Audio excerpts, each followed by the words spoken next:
Training is hard. It's supposed to be. If you want to improve and achieve your goals, it's going to take a bit of blood, sweat and tears. Now, some training sessions I looked forward to and others felt like downright torture. And I'm going to share a few of those with you in this video. The hardest training sessions I ever completed. Whew, let's dive into it.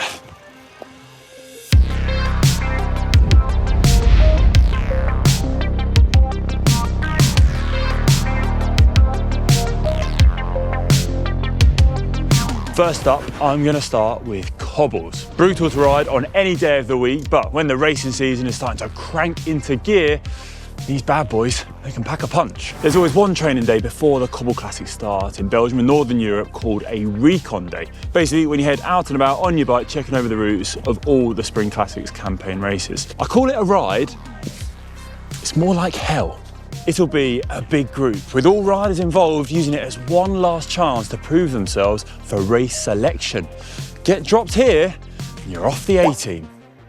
There'll be no rest, no hiding place, and every single cobble section will be treated as a race. Inside, you'll be begging for it to end, but on the outside, you'll have to maintain a poker face worthy of a chess grandmaster.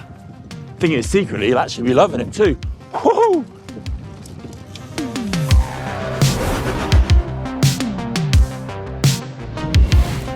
Okay, so this next one was pure torture. 6-hour train ride out at camp in Spain with my team. You'd be out in the mountains, you'd be looking forward to getting back to the hotel, to a finish line, to resting up a bit and recovering. But it wasn't as straightforward as that. The last 30 Ks tick by bit, and you're counting down those Ks until you can get to your hotel and rest up, recover. But then, what's that? You hear something from behind. Everyone, no stopping here, another hour to do, come on, keep on going. Your team man had just come up to you, he's told you you've got an extra hour to do. Not the best feeling. And I tell you what, this happened to me once. 6-hour ride, get into the hotel, just starting to entertain the thought about stopping the ride and recovering. Then you're told you've got another hour to do, another stint out in the mountains. It's a tough one to take. And mentally, it's really challenging, although I think it's actually quite beneficial because it allows you to understand how you can perform when things aren't quite going your way. Team training camps though, not really a holiday, more of a trip to hotel pain.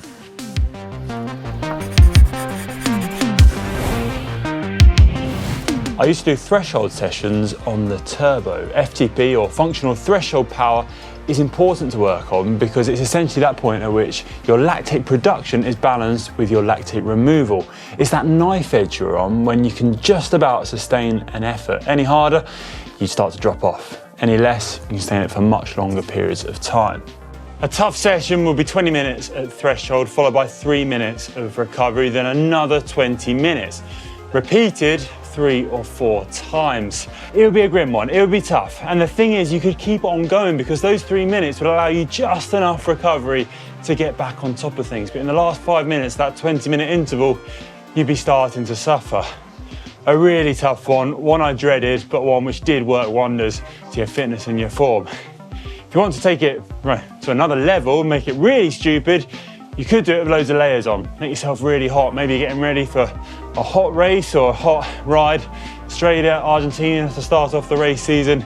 You're looking to maximise your ability to get used to the heat and ride in hot conditions. That one would be tough. Heavy metal tunes needed. Oh, maybe don't need the hat. I call this one the Bookender. So you start the ride with a really intense effort, you do your ride, and then you finish off with another really intense effort too. So basically the premise is you're looking to maximise your ability to work well under fatigue in the latter stages of that ride. So you start off 10 minutes flat out, then 6 hours challenging spin, loads of hills, pushing on. At the end, you need to replicate that same 10-minute effort and match those power numbers.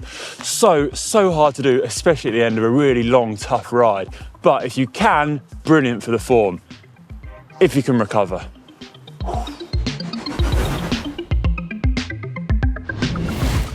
Next up, Motorpaced hill efforts. These used to sting like no tomorrow. Same hill, repeats up and down, but the thing is, you'd be doing it behind a moped. Pace will be ramped right up, there'll be 4 or 5 of you hanging in there behind the bike, trying to make it to the top and not get dropped.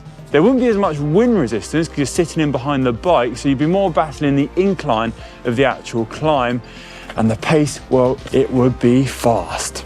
Done right, and the pace will be ramped up throughout the climb so that when you hit the top, you'd just be about to get dropped. You'd be on your last legs. But the hardest part, you'd be doing this climb again and again all morning, up and down like a yo-yo. So those are some of the hardest training sessions you could possibly do. But let me know in the comment section below if you've tried anything even harder. I'm interested to hear those suggestions, although I might wince when I read them. Thanks for watching, hope you enjoyed this video. I'm off now for an easy ride, nice gentle spin, maybe a bit of coffee, some cake, maybe some sunbathing. Don't know if that's gonna happen today, but you can always dream. See you on the next video, everyone.